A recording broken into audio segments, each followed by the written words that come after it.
করছে আমার হিন্দু ভাইয়েরাও শোনেন। আজকে কেন্দ্রে বিজেপি সরকার 2014 থেকে আসার পর বলুন আমার হিন্দু ভাইদের জন্য কটা চাকরির ব্যবস্থা করেছে। আজকে রেলকে বিক্রি করে দিল। রেলে হকারি করে কারা? 100-র মধ্যে 95টা হিন্দু ভাইরা। আজকে এলআইসি কে বিক্রি করে দিল। এলআইসি চাকরি করে কারা? 100-র মধ্যে 100টাই হিন্দু ভাইরা। কেন? এলআইসি সুদ আমাদের জন্য হারাম, মুসলমান করে না। আজকে এয়ারপোর্ট বিক্রি হয়ে গেল। দেশটাকে অর্ধেকের বেশি বিক্রি করে দিয়েছে। কিন্তু এতদিন ধরে পাকিস্তান পাকিস্তান পাকিস্তান দেখি আমার সরল প্রাণ ভারতীয় হিন্দুদের ভোটকে লুটেছে। পাকিস্তান আর খাচ্ছে না, তাই নতুন করে এখন বাংলাদেশ বাংলাদেশ বাংলাদেশ, এটা একটা সাজানো নাটক চলছে। আমি হিন্দু ভাইদেরকে শ্রদ্ধার সাথে বলছি, তোমরা আমার ভাই, আমিও তোমাদের ভাই। এদেশ তোমাদের যতটা, এদেশ শিখ পাঞ্জাবি সবার যতটা, তোমার এই ভাইয়ের এদেশে অধিকারও ততটা। আজকে বলুন আমার হিন্দু ভাইরা দূরে কাছে যেখানে আছেন, আর আপনারাও শুনুন, ভাতৃত্ব তৈরি করুন, মানববন্ধন তৈরি করুন, উত্তম আখলাক তৈরি করুন, উত্তম আদর্শ তৈরি করুন, ধর্ম হৃদয়ে রাখুন। বাইরে আপনি মানুষ, এই মানুষের পরিচয় নিয়ে চলুন। ধর্ম বাইরে নেবেন না। ধর্ম বাজারে ঘোরার জিনিস নয়, ধর্ম মার্কেটে নিলাম করার জিনিস নয়, ধর্মে হই হই করার জিনিস নয়। ধর্ম তো আস্থার জিনিস, ধর্ম তো ভালোবাসার জিনিস, ধর্ম নিলামে তোলার জিনিস নয়, ধর্ম কম্পিটিশনের জিনিস নয়। ধর্ম বাঁচাবার জন্য তরোয়াল অস্ত্র লাগে না। ধর্ম বাঁচাবার জন্য তোমার একটা ভালো মন, ভালো হৃদয় দরকার, যে হৃদয়ে তোমার ধর্মটা বাঁচবে। আজকে বড় দুঃখের সাথে বলতে হয়, ইউক্রেন আর রাশিয়ার যখন লড়াই হচ্ছিল, আমাদের সাহেব, বুঝতে পারছেন তো নাকি, আমাদের সাহেব ওই গুহার মধ্যে ক্যামেরাওয়ালাকে নিয়ে যে জিনিস আমাকে দেখছিলেন, বুঝতে পারছেন না? আমাদের সাহেব ফোন করেছে নাকি ইউক্রেন আর রাশিয়ার যুদ্ধ বন্ধ হয়ে গেছে। সামান্য একটা ছোট্ট দেশ বাংলাদেশ, ও দেশে যদি আমার হিন্দু ভাইদের উপরে জুলুম হয়, তাহলে আপনি কি করছেন? পার্টি করছেন, পিকনিক করছেন, না হালো বিছানার উপরে ঘুমিয়ে আছেন? কেন আপনি বন্ধ করতে পারছেন না? আপনি যদি ইউক্রেন রাশিয়ার যুদ্ধকে বন্ধ করতে পারেন, তাহলে আপনার পাশের দেশ কেন বন্ধ করতে পারছেন না? আমি আর একটা তথ্য বলে যাচ্ছি, আপনাদের ঘরেও বলছি এবং আমার হিন্দু ভাইদের ঘরেও বলছি। কেন এটা বলতে চাইছি? কেন দেশটাকে বাঁচাতে হবে। দেশটা বাঁচাতে হবে। দেশটা হলো একটা বট গাছ বা একটা যে কোনো গাছ। এই গাছটা বেঁচে থাকবে ততক্ষণ যতক্ষণ এর শিকড়গুলো সুরক্ষিত থাকবে। ঠিক না বেঠিক? এর শিকড়গুলো, এর একটা শিকড়ের নাম হিন্দু, একটা শিকড়ের নাম মুসলমান, একটা শিকড়ের নাম শিখ, একটা শিকড়ের নাম আদিবাসী, একটা শিকড়ের নাম দলিত, একটা শিকড়ের নাম সাউদি, কি বলে সাঁওতাল।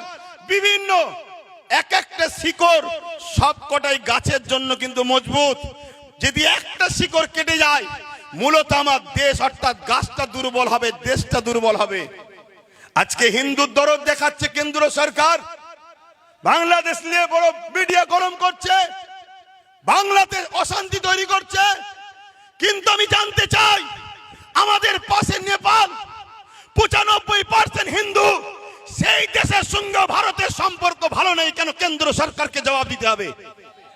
কথা বলুন, জবাবের দরকার আছে না নাই? তুমি যদি এতই হিন্দু দরদি সরকার হও, এতই যদি হিন্দুদের ভালোবাসো, তাহলে জবাব দাও। যখন ডোনাল্ড ট্রাম্প আহমেদাবাদ স্টেডিয়ামে উদ্বোধন করতে আসছিল, রাস্তার দুদিকে গরিব হিন্দুদের বাড়িগুলোকে যাতে ডোনাল্ড ট্রাম্প দেখে ফেলে, বড় পর্দার আড়াল করে দিয়েছিল। কেন? তারা কি মানুষ নয়? তারা গরিব হয়েছে বলে কি মানুষ নয়? মনে রাখবেন, এ সব রাজনীতির রুটি শাখার চক্রান্ত। তাহলে আজকে 95% নেপালের সঙ্গে ভারতের সম্পর্ক নেই। ভারতের প্রতিবেশী চতুর্দিকের দেশগুলোর খবর নেন, সবার সঙ্গে সম্পর্ক খারাপ ছিল। যদিও বা বাংলাদেশের সঙ্গে সম্পর্ক, এই অপদার্থ সরকার আসার পরে ওই বাংলাদেশের সঙ্গে সম্পর্কটা আমাদের খারাপ হয়ে গেছে। খুব ঠান্ডা মাথায় শুনুন, এই দেশে পৃথিবীর বুকে বড় বড় দেশ সব নেই, আর সব টুকরো টুকরো হয়ে গেছে। বড় বড় দেশ নাই, সব টুকরো টুকরো হয়ে গেছে। বড় দেশের মধ্যে আমার দেশ, আমার মাতৃভূমি, আমার হিন্দুস্তান একটা বড় দেশ আছে, আর একটা হলো চীন বড় দেশ আছে।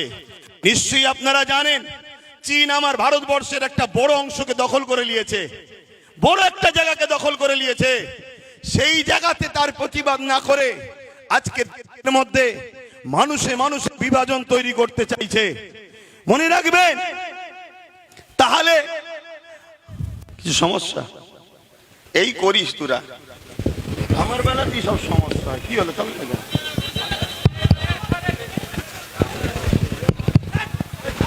আস্তে আস্তে আস্তে আস্তে ধৈর্য ধরতে হবে। ডিসিপ্লিন সব থেকে বড় জিনিস। এ লড়াই আজকে শেষ নাকি? নিশ্চয়ই আওয়াজ দিয়েছি, শুনেছেন তো নাকি? হ্যাঁ, আমি এখান থেকে প্রকাশ্য বলে যাচ্ছি, এতে আমার হিন্দু ভাইয়েরা ভুল বুঝলে কিছু করার নেই। বাবরি মসজিদ ছিল, আছে, থাকবে। বাবরি মসজিদকে নতুন করে আমরা তৈরি করব, বলুন ইনশাল্লাহ, বলুন ইনশাল্লাহ। তবে বাবরি মসজিদ তৈরি করতে গিয়ে রাম মন্দির ভাঙতে লাগবে নাকি? না। কেন লাগবে না? যেখানে বাবরি মসজিদ ছিল ওখানে ফাঁকা আছে, ওখানে রাম মন্দির করেনি। এ তো বোকা বানিয়েছে আমার হিন্দু ভাই দেখারে। শ্রদ্ধার সাথে বলছি ভাই, দুশ্মনের নজরে আমায় দেখুনি।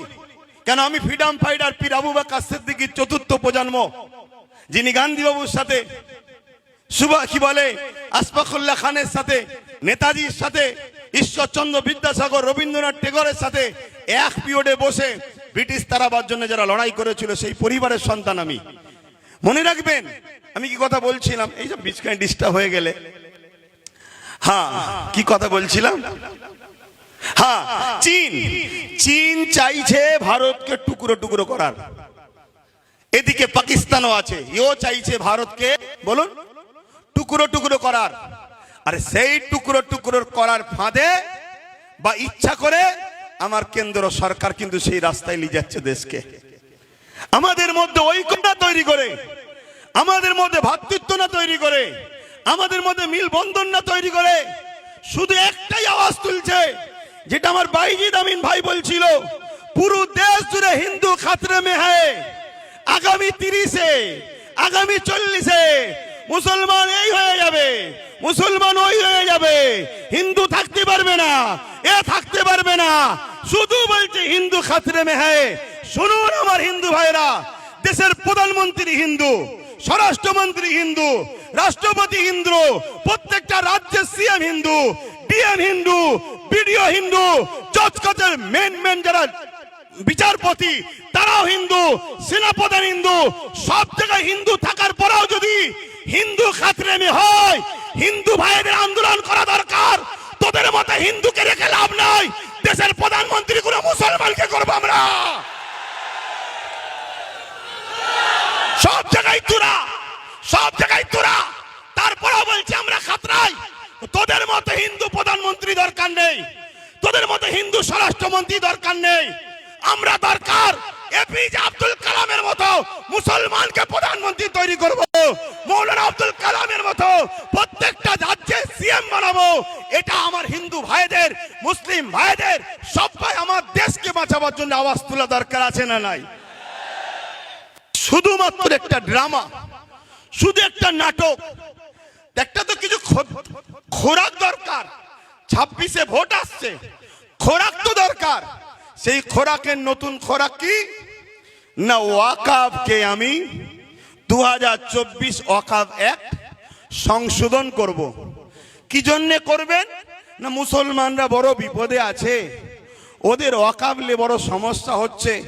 আপনি ঠিক বলেছেন, এই পর্যন্ত শুনছেন তো, এ পর্যন্ত আপনি ঠিক বলেছেন, কিন্তু আপনার ঠিক কথার মধ্যে নিয়তটা কিন্তু ভালো নাই। আপনার নিয়ত ভালো নাই। আপনার নিয়ত কি? ওয়াকফ সংরক্ষণের নামে পীর আব্বাস আলী গোরাচাঁদ রহমাহুল্লাহ হুজুর, যিনি এখানে লুহা তারেতে, লুহা বেড়াতে, জানেন না, চাপা ফুল দিয়েছিলেন, তাই এটা চাপা তলা। কথা বুঝে আসছে? সেই পীর বেড়া চাপা, বেড়া চাপা মানে বেড়ার ওপরে চাপা ফুল, বেড়া চাপা। সেই পীর আব্বাস আলী গোরাচাঁদ রহমাহুল্লাহ, তিনার 900 বিঘের ওপরে জায়গা ছিল। 77 বছর ধরে যত হুকুমত আমার পশ্চিম বাংলায় এসেছে, দুঃখ নেবেন না, সত্যটাকে একটু জানুন, তারপরে পছন্দ হয় নেবেন, না পছন্দ হয় না নেবেন। কিন্তু শোনার আগেই কেন খেপে যাচ্ছেন? 900 বিঘে জায়গাকে 77 বছর ধরে একটু একটু খেতে খেতে আজকে সেই জায়গাটা দাঁড়িয়েছে মাত্র 92 শতক।